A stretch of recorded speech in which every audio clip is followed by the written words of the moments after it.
Zvasimbodini komaikuru? Mana wapotera? Zvasimbodini? Iri beta kuchina. Aiwe. Maigani.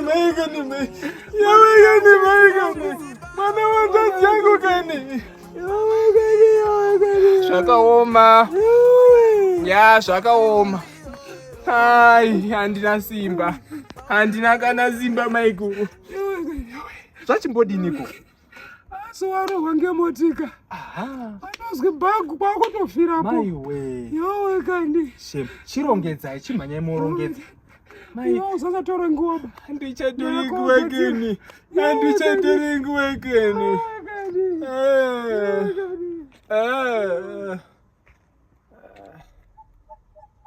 Ndakambozvitaura.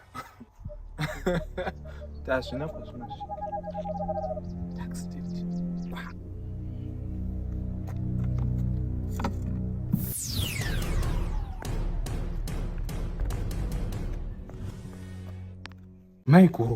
Maikuru, chini? Tarisai zvinhu zviri paground situation. Mwana uyu chembere kungoti nyanga raberekwa kurutsa imvi. Wazende muri Zimbabwe. Tarisai. Waite mazistoro, mashopu aya, mamota dzidzi zvese zvakazara. Mwana kwakutoita accident. Muroora ndiye wauraya mwana wedu.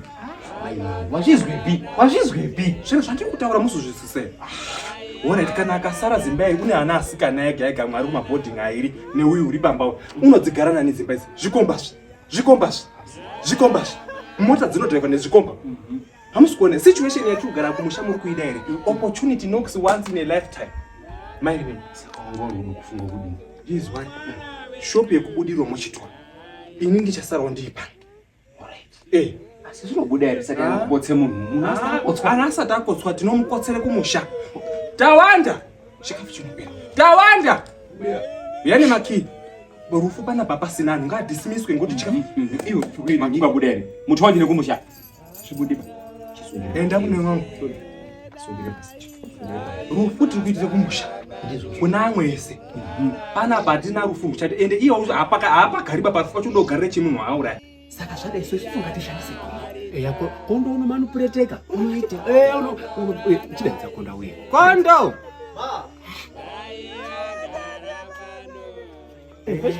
Pamwe ni mwana. Nyaya iri panapa mwana. Yakude chipfuwa. Hana. Takafamba natete. Tikaende kwatakaenda pakasi. Muroora wakarye mwana wedu. Jukurwe ndero riri. Saka togara nemuroyi panapa. Ndakazvitaura ndikati ndakuda kuti umumise muzukuru. Ndongo yekuratidza simba semuzukuru. Urwa ndodanwa njinzo. Nasi toenda. Tinosara tonomuiga kumusha. Tigare nemuroyi panapa isu. Chakuitire. Regaite basi. Gadzira jukurwe. Kugara nemuroyi panapa azviti pano.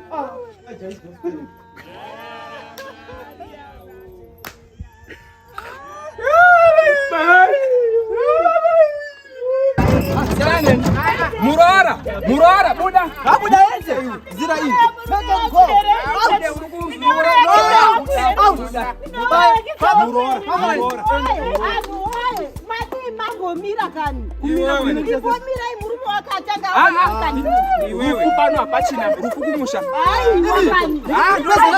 Hapachina rufu. Hapachina rufu. Enda mani. Hapachina. Pick and go. Bye.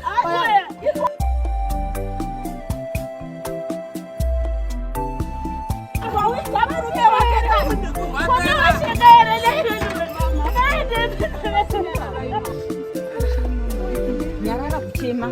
Hakuna kwa uinja hivi. Aoneka kani. Sorry kana. Nanorema. Manje mitundu.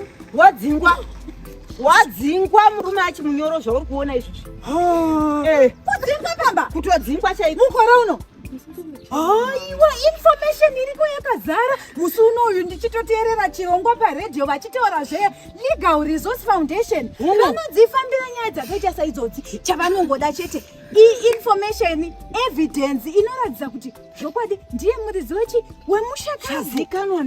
Ve-Legal Resource Foundation vanobatsira zvekare kuti aite anoregister deceased estate kuThe Master of Chief High Court. Chete izvi zvokuswera muchachema mai mwana kana mune madocuments ngatitodzifambira nyaya dzacho izvezvi ngatitodzifambiraiwaiwakana vanoswera vatoevhikwapanapa kumba kwangu wadiwa mudikipo uyu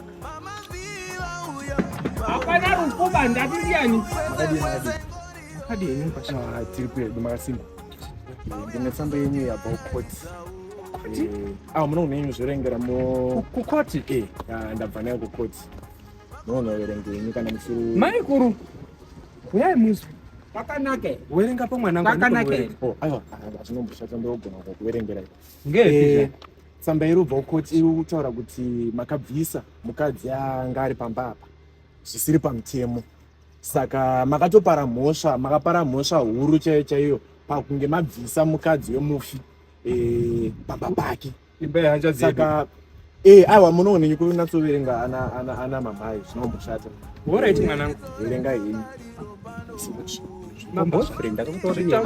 ndakatoti muroone maboyfriend hambai kumusha unotoona